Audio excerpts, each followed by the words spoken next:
नमस्कार दोस्तों, आप सभी का स्वागत है एक बार फिर से मेरे चैनल मूवी बूस्टर पर। और आज हम लोग बात करने वाले हैं डिज्नी हॉटस्टार पर रिलीज हुई पिक्चर कैश के बारे में, जो कि काफ़ी कॉमिक पिक्चर है। इसमें कैसे दिखाया गया है कि जब हमारे देश में नोटबंदी हुई थी तो ये पिक्चर उसी के ऊपर दिखाया गया है कि कैसे कैसे लोगों के सामने परेशानियां हुई थी, उसी में से किसी एक व्यक्ति का दिखा दिया गया है। और कैसे इस मूवी में पैसों की मारामारी होती है, कैसे पैसे बदलने होते हैं, बड़े बड़े जो लोग होते हैं वो अपने पैसे कैसे बदलवाते हैं, कैसे क्या जुगाड़ लगाते हैं। और उसके अलावा इसी पिक्चर में जितना भी कुछ है सब दिखाया गया है, जैसे जैसे रोल है जिन जिन लोगों के वो सब दिखाया गया है। तो मैं आप लोगों के सामने जो इस पिक्चर के कैरेक्टर हैं उनके बारे में थोड़ा सा एक व्यू देता हूँ। जैसे कि अमोल पराशर जी हैं, जो कि मेन कैरेक्टर हैं। इनका नाम असली होता है इस मूवी में अमोल गुलाटी। उसके बाद स्मृति कालरा होती है जो इसकी मेन एक्ट्रेस होती है, इनका नाम होता है नेहा मैम, मतलब नेहा होता है, नेहा मैम को बुलाते हैं। कविन दवे होते हैं जिनका इस मूवी में नाम होता है विवेक सोडानी, सभी लोग उनको प्यार से सोडा सोडा बुलाते हैं। स्वानंद किरकिरे साहब होते हैं, गुलशन ग्रोवर साहब होते हैं जो कि इसमें MLA होते हैं। ये मुख्य भूमिका में है और आदि आदि बहुत से लोग इसमें हैं। और जो इस मूवी के जो निर्देशक हैं उनका नाम ऋषभ सेठ, जिन्होंने काफ़ी इस मूवी को अच्छे तरीके से हैंडल किया है, काफ़ी अच्छे तरीके से इन पिक्चर को बनाया है और बिल्डअप किया है हर कैरेक्टर को। बहरहाल ये मूवी हम लोगों को 5 साल पहले नोटबंदी 9 नवंबर 2016 को, मैं उस समय ट्रैवल कर रहा था और मेरे जेब में भी 2000 रुपये पड़े हुए थे कैश में।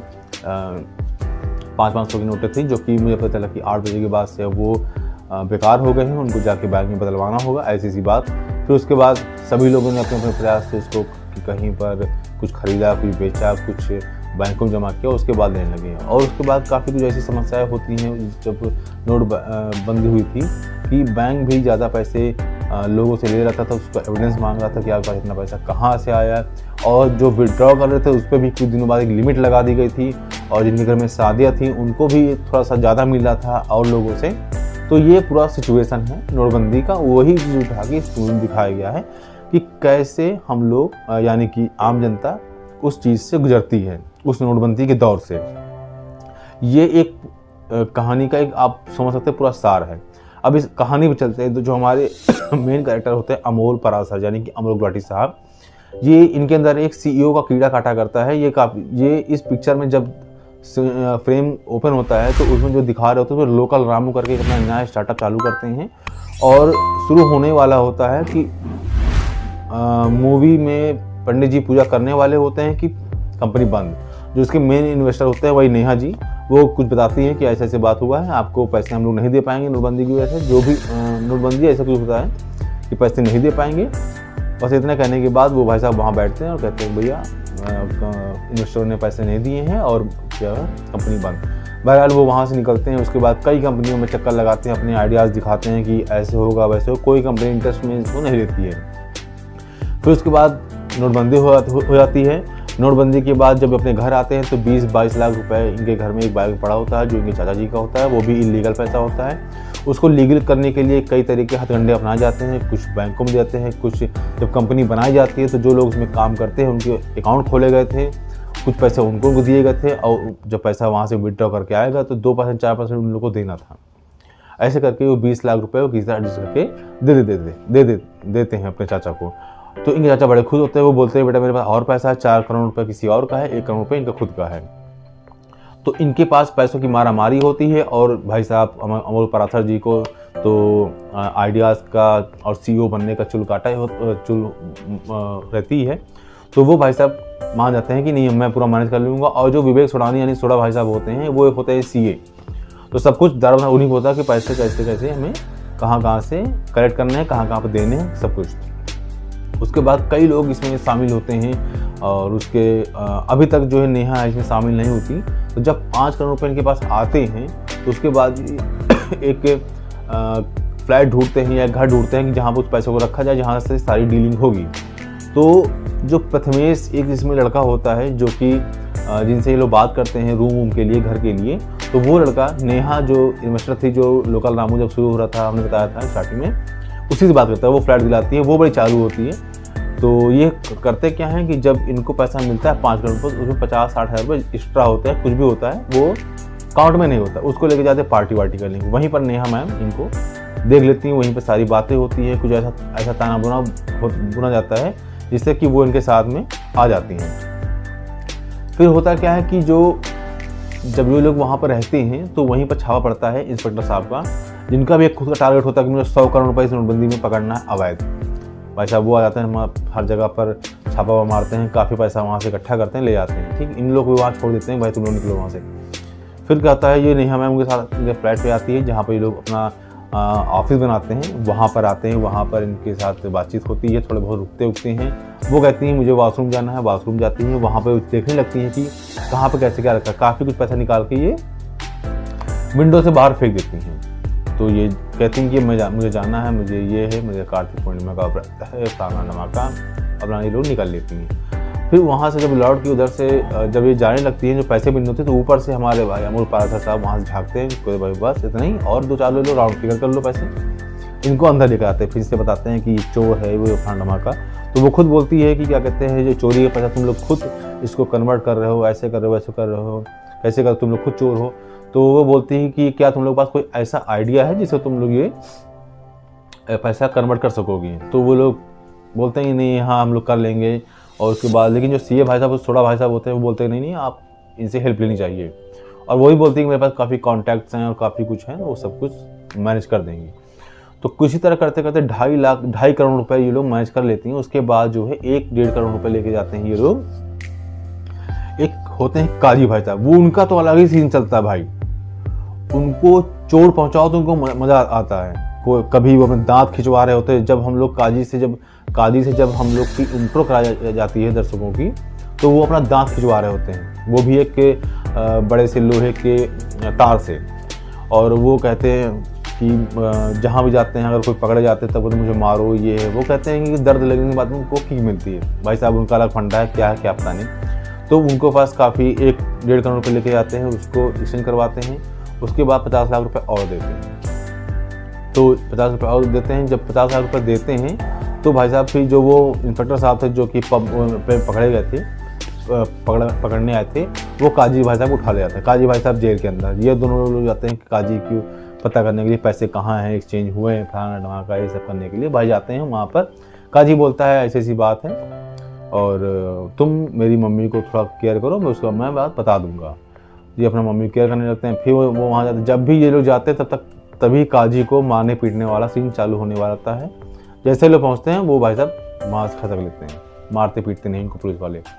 फिर काजी बोलते हैं कि तुम मतलब जो बोला था इनको कि अपनी हमारी माँ की सेवा करो, उसके बाद मैं पैसे बता दूँगा। तो छोटा भाई साहब इनकी माँ की सेवा करते हैं और उनकी माँ थोड़ा सा अजीब हरकतें करती हैं, टीवी भी देखती नहीं, टीवी चलती नहीं है। तो उस टीवी को देख रहा था कि ये 24 घंटा इसको देखा करती है, क्या है, देखता है उसमें सारा पैसा ले आता है अपने मतलब कि ऑफिस पहुँचते हैं जहाँ पे लोग अपना अड्डा बनाए होते हैं, वहाँ पहुँचते हैं, वहाँ पैसा देते हैं। फिर काजी भी छूट जाता है, काजी को बुलाते हैं वहीं पर। तो जब काजी को बुलाते हैं तो काजी को जब पुलिस वालों ने छोड़ा था तो पुलिस वाले पीछे पीछे आ गए। जब वहाँ पर देखा सभी लोगों को तो पुलिस वाले भी हैरान कि इन बच्चों को हमने छोड़ा था और ये लोग ऐसे हैं, तो इनके पीछे पड़ते हैं और यही सब ताना बुना चलता रहता है। इसके बाद लास्ट में 50-60 लाख रुपए और होते हैं जो इनके पास, जो ये नेहा अपने किसी स्कूल में किसी कॉलेज में जाके एक इंजीनियर जो पढ़ रहे होते हैं उनको दे देते हैं कि आप कुछ इसका बनाइए। तो उसमें वो लेडीज़ के लिए एक बंदूक बनाते हैं जो कि करंट मारता है, जिससे वुमन को थोड़ा सा सेफ्टी पर्पज़ से। लेकिन वो बनाते हैं वो जब, और जो एमएलसी साहब हैं जब वो देखने के लिए आते हैं मेरा पैसा कहाँ गया, तो उनको दिखाते हैं कि ये हिसाब में ये है और 50 लाख के ये भी बनाए गए हैं। तो जब वो चलाते हो चलता नहीं, तो इनके जो चाचा हो उनको धमकाते हैं कि तुमको पता है कि मैं तुम्हारे साथ क्या करता हूँ। तो एमएलसी भाई साहब क्या करते थे, एमएलए भाई साहब वो सबका कान काट देते थे। तो इस डर की वजह से सब लोग परेशान थे।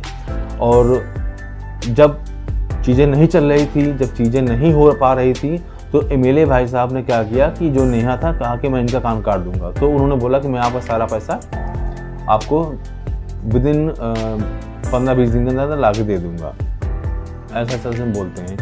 ठीक, और उसके बाद जो नेहा होती हैं उनको छुड़ाते हैं वहाँ से और ये सब होता है। उसके बाद लास्ट में क्या होता है, ये लोग जब इनको पुलिस पकड़ लेती है जब काजी के थ्रू, तो फिर ये क्या कहते हैं, पुलिस वाले को सब बोलते हैं ये ऐसी सी बात है और हम आपका 100 करोड़ टारगेट पूरा करवा देंगे।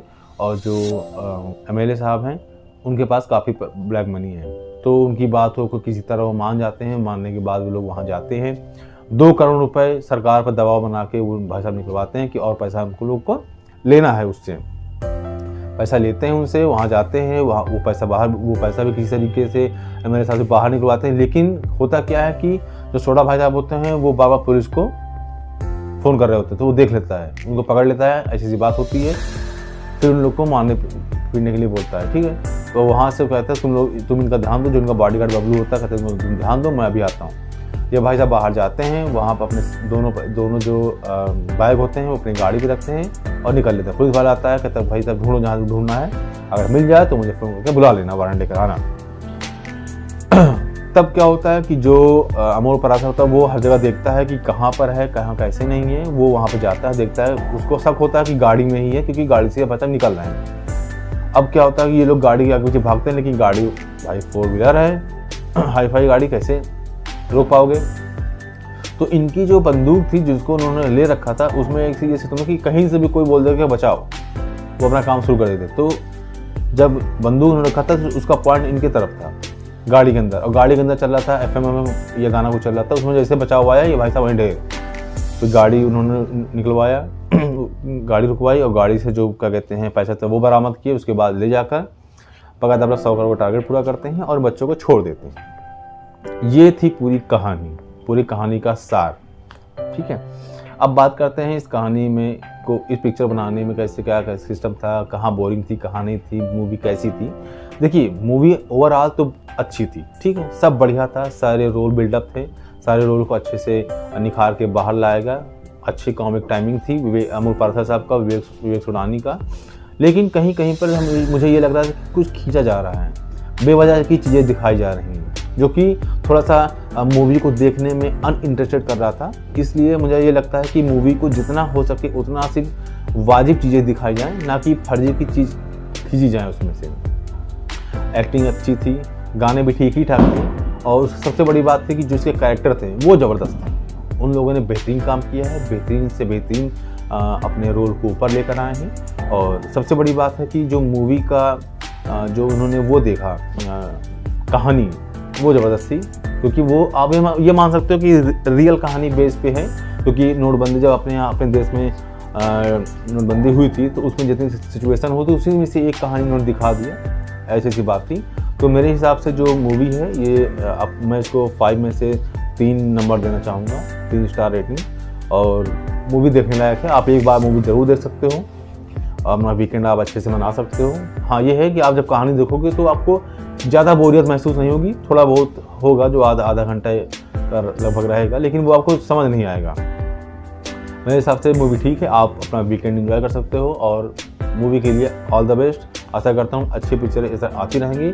अब आपको नया जो अभी हम आपके साथ लिए बनाने वाले हैं वीडियो, वो बहुत जल्दी कल या परसों में आएगा। थैंक यू, धन्यवाद, जय हिंद, जय भारत।